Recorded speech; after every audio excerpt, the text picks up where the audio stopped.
Hostel ವಿದ್ಯಾರ್ಥಿಗಳು ರಾತ್ರಿ ವೇಳೆ ಊಟ ಸೇವಿಸಿದ್ದಾರೆ. ಅದಾದ ನಂತರದಲ್ಲಿ ಅಸ್ವಸ್ಥರಾಗಿರೋದು ಗೊತ್ತಾಗ್ತಾ ಇದೆ. ಅಂದ್ರೆ ಹಾಸ್ಟೆಲ್ನಲ್ಲಿ ಫುಡ್ ಪಾಯ್ಸನ್ ಆಯ್ತಾ ಏನು ಗೆತ್ತ ಅನುಮಾನಗಳು ಮೂಡ್ತಾ ಇರೋದು. ರಾತ್ರಿ ಊಟ ಸೇವಿಸಿದ ಬಳಿಕ ವಿದ್ಯಾರ್ಥಿಗಳು ಅಸ್ವಸ್ಥರಾಗಿದ್ದಾರೆ. ವಸತಿ ಶಾಲೆಯ 11 ಮಕ್ಕಳಿಗೆ ವಾಂತಿ ಭೇದಿಯಾಗಿದೆ, ಅಸ್ವಸ್ಥರಾಗಿದ್ದಾರೆ. ಆಸ್ಪತ್ರೆಗೆ ದಾಖಲು ಮಾಡಲಾಗಿದೆ. ರಾಮನಗರದ ಬಸವನಪುರ ಅಂಬೇಡ್ಕರ್ ವಸತಿ ಶಾಲೆಯಲ್ಲಿ ಘಟನೆ ಸಂಭವಿಸಿರುವುದು. 30 ಅಸ್ವಸ್ಥ ವಿದ್ಯಾರ್ಥಿಗಳಿಗೆ ರಾಮನಗರ ಜಿಲ್ಲಾಸ್ಪತ್ರೆಯಲ್ಲಿ ಚಿಕಿತ್ಸೆ ನೀಡಲಾಗ್ತಾ ಇದೆ.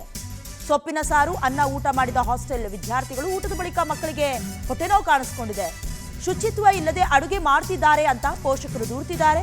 ಹಾಸ್ಟೆಲ್ ವಾರ್ಡನ್ ಹಾಗೆ ಸಿಬ್ಬಂದಿ ವಿರುದ್ಧ ಕ್ರಮ ಕೈಗೊಳ್ಳಬೇಕು ಅಂತ ಒತ್ತಾಯವನ್ನ ಮಾಡಲಾಗ್ತಾ ಇದೆ. ಸರ್ಕಾರಿ ಹಾಸ್ಟೆಲ್ಗಳು ಅಥವಾ ಸರ್ಕಾರಕ್ಕೆ ಸಂಬಂಧಪಟ್ಟ ಹಾಗೆ ಯಾವುದೇ ಕಚೇರಿಗಳಿದ್ರೂ ಕೂಡ ಅಲ್ಲಿ ಈ ರೀತಿಯಾದಂತಹ ಸಮಸ್ಯೆಗಳು ಎದುರಾಗೋದು ಸರ್ವೇ ಸಾಮಾನ್ಯ. ಅದರಲ್ಲೂ ಕೂಡ ಪರ್ಟಿಕ್ಯುಲರ್ ಆಗಿ ಹೇಳಬೇಕು ಅಂದ್ರೆ ಹಾಸ್ಟೆಲ್ಗಳಲ್ಲಿ ಈ ರೀತಿಯಾದಂತಹ ಸಮಸ್ಯೆಗಳು ಇದೇನು ಹೊಸತಲ್ಲ. ಈ ಹಿಂದಿನಿಂದಲೂ ಕೂಡ ಬಹುತೇಕ ಪ್ರಕರಣಗಳು ರಾಜ್ಯದಲ್ಲಿದೆ. ಸಂಬಂಧಪಟ್ಟ ಹಾಗೆ ಸಮಾಜ ಕಲ್ಯಾಣ ಇಲಾಖೆ ಆಗಿರಬಹುದು ಅಥವಾ ಆ ವ್ಯಾಪ್ತಿಗೆ ಬರುವಂತಹ ಯಾವುದೇ ಇಲಾಖೆ ತಲೆ ಕೆಡಿಸಿಕೊಂಡಂತೆ ಕಾಣಿಸ್ತಾ ಇಲ್ಲ. 30 ಜನ ವಿದ್ಯಾರ್ಥಿಗಳು ಅಸ್ವಸ್ಥರಾಗಿ ಚಿಕಿತ್ಸೆಯನ್ನ ಪಡ್ಕೊಳ್ತಾ ಇರುವಂತಹ ದೃಶ್ಯವನ್ನ ಗಮನಿಸ್ತಾ ಇದ್ದೀರಿ. ಏನಾದ್ರೂ ಹೆಚ್ಚು ಕಮ್ಮಿ ಆದ್ರೆ ಯಾರು ಹೊಣೆ ಹೊತ್ಕೊಳ್ತಾರೆ? ಕುಟುಂಬಸ್ಥರು ಕೂಡ ಮಕ್ಕಳು ಹೋಗಿ ನೆಮ್ಮದಿಯಾಗಿ ಪಾಠ ಪ್ರವಚನದಲ್ಲಿ ತೊಡ್ಕೊಂಡಿರ್ಲಿ ಅಂತ ಹಾಸ್ಟೆಲ್ಗಳಿಗೆ ಹಾಕಿರ್ತಾರೆ. ಆದರೆ ಊಟದ ಸಮಸ್ಯೆ, ಕಳಪೆ ಗುಣಮಟ್ಟದ ಶುಚಿತ್ವವನ್ನು ಕಾಪಾಡಿಕೊಳ್ಳದಂತ ಹಾಸ್ಟೆಲ್ನ ಅವ್ಯವಸ್ಥೆ ಈಗ ವಿದ್ಯಾರ್ಥಿಗಳ ಅಸ್ವಸ್ಥಕ್ಕೆ ಕಾರಣವಾಗ್ತಾ ಇರೋದು. ಸದ್ಯ ಊಟ ಆದ ನಂತರದಲ್ಲಿ ರಾತ್ರಿ ಸೊಪ್ಸಾರು ಹಾಗೆ ಅನ್ನವನ್ನ ಸೇವಿಸಿದ್ರು. ಬೆಳಗಾದ್ರೆ ಎಲ್ಲ ವಿದ್ಯಾರ್ಥಿಗಳು ಅಸ್ವಸ್ಥಗೊಂಡಿರೋದು ಗೊತ್ತಾಗ್ತಾ ಇದೆ. ಸಂಬಂಧಪಟ್ಟ ಹಾಗೆ ಕುಟುಂಬಸ್ಥರು ಕೂಡ ಅಥವಾ ಆ ವಿದ್ಯಾರ್ಥಿಗಳ ಪೋಷಕರು ಬೇಸರವನ್ನ ವ್ಯಕ್ತಪಡಿಸಿದ್ದಾರೆ. ಹೀಗಾಗೋಯ್ತು, ಯಾರು ಹೊಣೆ ಅಂತ ಅಸಮಾಧಾನವನ್ನ ಹೊರ ಹಾಕಿದ್ದಾರೆ. ಸದ್ಯ ವಿದ್ಯಾರ್ಥಿಗಳಿಗೆ ಚಿಕಿತ್ಸೆಯನ್ನ ನೀಡಲಾಗ್ತಾ ಇದೆ. ಅಂಬೇಡ್ಕರ್ ವಸತಿ ಶಾಲೆಯಲ್ಲಿ 30 ಜನ ಮಕ್ಕಳು ವಸತಿ ಶಾಲೆಯಲ್ಲಿದ್ದರು. ಸಂಜೆ ಊಟದ ಸಮಯದಲ್ಲಿ ಯಾರೋ ಶೈಲಜಾ ಅನ್ನೋ ಒಬ್ಬ ಅಮ್ಮ ಅನ್ನ ಮಾಡ್ಕೊಡಿದ್ರೆ ಅನ್ನದಲ್ಲಿ ಏನೋ ಕಲ್ಲು ಮಿಕ್ಸ್ ಮಾಡಿ ಮಕ್ಕಳಿಗೆಲ್ಲ ಫೋರ್ಸ್ ಮಾಡಿ ಊಟ ಮಾಡಿಸಿದ್ದಾರೆ. ಊಟ ಮಾಡಿಸಿದ ದಿವಸದಿಂದ ಮಕ್ಕಳಿಗೆ ತುಂಬ ಸೀರಿಯಸ್ ಹೊಟ್ಟೆ ನೋವು, ಎದೆ ನೋವು, ತುಂಬ ವಾಮಿಟಿಂಗ್ ಎಲ್ಲ ಮಾಡಿಕೊಂಡು ಸರ್ಕಾರಿ ಹಾಸ್ಪಿಟಲ್ ಅಡ್ಮಿಟ್ ಮಾಡಿದ್ದೀವಿ. ಆ ಸರ್ಕಾರಿ ಅಂಬೇಡ್ಕರ್ ವಸತಿ ಶಾಲೆಯಲ್ಲಿ ತುಂಬ ತೊಂದರೆ ಕೊಡ್ತಾವ್ರೆ, ಕಿರುಕುಳ ಕೊಡ್ತಾವ್ರೆ. ಆದಷ್ಟು ಬಗ್ಗೆ ಕ್ರಮ ತಗೋಬೇಕು. ವ್ಯವಸ್ಥೆ ಇಲ್ಲ ಸರ್. ತುಂಬ ನೋಡಿ ಮಕ್ಕಳಿಗೆ ಎದುರಿಸ್ತಾವ್ರೆ, ತುಂಬ ಎದುರಿಸ್ತಾರಂತೆ. ಏನಾರ ಕೇಳಿದ್ರೆ ಹೊಡಿತೀನಿ ಅಂತ ಬೆದರಿಸ್ತಾರೆ. ಇನ್ನು ಇದೇ ವಿಚಾರಕ್ಕೆ ಸಂಬಂಧಪಟ್ಟ ಹಾಗೆ ಹೆಚ್ಚಿನ ಡೀಟೇಲ್ಸ್ ಅನ್ನ ದೂರವಾಣಿ ಸಂಪರ್ಕದ ಮೂಲಕ ಕೊಡ್ತಾರೆ ನಮ್ಮ ಪ್ರತಿನಿಧಿ ಪ್ರವೀಣ್.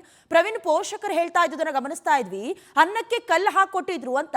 ಆದ್ರೆ ಈ ಊಟದಲ್ಲಿ ನಿಜಕ್ಕೂ ಕಲ್ಲು ಬೆರಕೆ ಆಗಿತ್ತಾ ಅಥವಾ ಆಹಾರದ ಕಳಪೆ ಗುಣಮಟ್ಟ ಇಷ್ಟೆಲ್ಲ ಅವಾಂತರಗಳಿಗೆ ಕಾರಣವಾಗಿರೋದೇ? ಏನು ಹೆಚ್ಚಿನ ಡೀಟೇಲ್ಸ್ ಇದೆ ಪ್ರವೀಣ್? ಖಂಡಿತ ಡಯನ, ಅಂದ್ರೆ ಹಾಸ್ಟೆಲ್ನ ವಾರ್ಡನ್ ಮತ್ತೆ ಸಿಬ್ಬಂದಿಗಳ ವಿರುದ್ಧ ಈಗ ಪೋಷಕರು ತಮ್ಮ ಆಕ್ರೋಶವನ್ನ ವ್ಯಕ್ತಪಡಿಸ್ತಾ ಇರುವಂತದ್ದು. ಏನು ವಸತಿ ಶಾಲೆಯಲ್ಲಿ ಊಟ ಮಾಡಿದಂತ ಸುಮಾರು 30ಕ್ಕೂ ಹೆಚ್ಚು ಮಕ್ಕಳು ರಾತ್ರಿ ಅಸ್ವಸ್ಥವಾಗಿರುವಂತದ್ದು.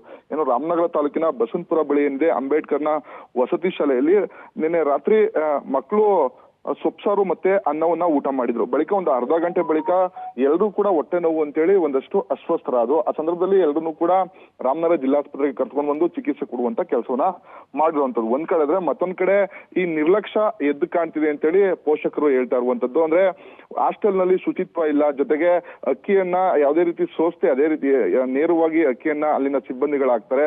ಈ ಸಂಬಂಧಪಟ್ಟಂತೆ ವಿದ್ಯಾರ್ಥಿಗಳು ಸಾಕಷ್ಟು ಬಾರಿ ದೂರನ್ನ ಕೊಟ್ಟರು ಕೂಡ ವಿದ್ಯಾರ್ಥಿಗಳ ಬಾಯಿ ಮುಚ್ಚುವಂತ ಕೆಲಸವನ್ನ ವಾರ್ಡನ್ ಮಾಡ್ತಾರೆ. ಹಾಗಾಗಿ ಹಾಸ್ಟೆಲ್ ನಲ್ಲಿ ಶುಚಿತ್ವ ಇಲ್ಲದೆ ಇರುವಂತದ್ದು, ಜೊತೆಗೆ ಒಂದಷ್ಟು ಈ ರೀತಿ ಅಕ್ಕಿಗಳನ್ನ ಸೋಸಿಲ್ದೇ ಇರುವಂತದ್ದು, ಸೊಪ್ಪುಗಳ ತಂದಂತ ಸಂದರ್ಭದಲ್ಲಿ ಅದನ್ನ ಗುಣಮಟ್ಟವಾಗಿ ಕಾಪಾಡ್ಕೊಳ್ದೇ ಇರುವಂತದ್ದೇ ಇದಕ್ಕೆ ಕಾರಣ ಅಂತೇಳಿ ಅವರು ತಮ್ಮ ಆಕ್ರೋಶವನ್ನು ವ್ಯಕ್ತಪಡಿಸ್ತಾ ಇರುವಂತದ್ದು. ಸದ್ಯ ನೇರವಾಗಿ ಇದು ಫುಡ್ ಪಾಯ್ಸನ್ ಆಗಿರೋ ಕಾರಣದಿಂದಾಗೆ ಮಕ್ಕಳುಗಳಿಗೆ ಹೊಟ್ಟೆ ನೋವು ಕಂಡಿದೆ ಅಂತೇಳಿ ಜಿಲ್ಲಾಸ್ಪತ್ರೆಯಲ್ಲಿ ಚಿಕಿತ್ಸೆ ಕೊಡುವಂತ ವೈದ್ಯರು ಕೂಡ ಹೇಳ್ತಾ ಇರುವಂತದ್ದು. ಸದ್ಯ 30 ಮಕ್ಕಳ ಆರೋಗ್ಯ ಕೂಡ ಸ್ಥಿರವಾಗಿದೆ. ಎಲ್ಲರೂ ಕೂಡ ನಿನ್ನೆ ರಾತ್ರಿಯಿಂದನೇ ಚಿಕಿತ್ಸೆಯನ್ನ ಕೊಡುವಂತದ್ದು. ಸದ್ಯ ಈಗಲೂ ಕೂಡ ಜಿಲ್ಲಾಸ್ಪತ್ರೆಯಲ್ಲಿ ಕೂಡ ಚಿಕಿತ್ಸೆಯನ್ನ ಪಡಿಸ್ಕೊಂಡಿದ್ದಾರೆ. ಆದ್ರೆ ವಿದ್ಯಾರ್ಥಿಗಳ ಜೀವನದಲ್ಲಿ ಅದು ವಾರ್ಡನ್ನವರು ಅಥವಾ ಸಿಬ್ಬಂದಿಗಳು ಈ ರೀತಿ ಫುಡ್ ಪಾಯ್ಸನ್ ಆಗುವಂತ ರೀತಿ ಆಹಾರವನ್ನ ಬಳಕೆ ಮಾಡುವಂತದ್ದು, ಪದಾರ್ಥಗಳನ್ನ ಬಳಕೆ ಮಾಡುವಂತದ್ದು ಎಷ್ಟು ಸರಿ ಅಂತ ಹೇಳಿದ್ರು ಕೂಡ ಯಾವುದೇ ಕಡೆ ಇದಕ್ಕೆಲ್ಲ ಹೇಳಿದ್ರು ಕೂಡ ಹಾಸ್ಟೆಲ್ನ ವಾರ್ಡನ್ ಅಥವಾ ಸಿಬ್ಬಂದಿಗಳು ನಿರ್ಲಕ್ಷ್ಯವನ್ನ ತೋರ್ತಾರೆ. ವಿದ್ಯಾರ್ಥಿಗಳು ಸಾಕಷ್ಟು ಬಾರಿ ದೂರನ್ನ ಹೇಳಿದ್ರು ಕೂಡ ಯಾವುದೇ ರೀತಿ ಕ್ರಮವನ್ನು ವಹಿಸಲ್ಲ. ಹಾಗಾಗಿ ಹಾಸ್ಟೆಲ್ ವಾರ್ಡನ್ ಮತ್ತೆ ಸಿಬ್ಬಂದಿ ವಿರುದ್ಧ ಕ್ರಮವನ್ನ ತೆಗೆದುಕೊಳ್ಬೇಕು, ಜೊತೆಗೆ ಮುಂದೆ ಈ ರೀತಿ ಆಗದಂತೆ ಕ್ರಮವನ್ನ ವಹಿಸಬೇಕು ಅಂತ ಹೇಳಿ ಪೋಷಕರು ಕೂಡ ಒತ್ತಾಯ ಮಾಡ್ತಾ ಇರುವಂತದ್ದು. ಸದ್ಯ ಇವತ್ತು ಕೂಡ ಆಸ್ಪತ್ರೆಯಲ್ಲಿ ಮಕ್ಕಳಿಗೆ ಚಿಕಿತ್ಸೆಯನ್ನ ಕೊಡುವಂತ ಕೆಲಸವನ್ನ ಮಾಡ್ತಾ ಇರುವಂತದ್ದು. ಡಯಾನ, ಥ್ಯಾಂಕ್ ಯು ಪ್ರವೀಣ್ ನಿಮ್ಮೆಲ್ಲ ಡೀಟೇಲ್ಸ್ಗಾಗಿ.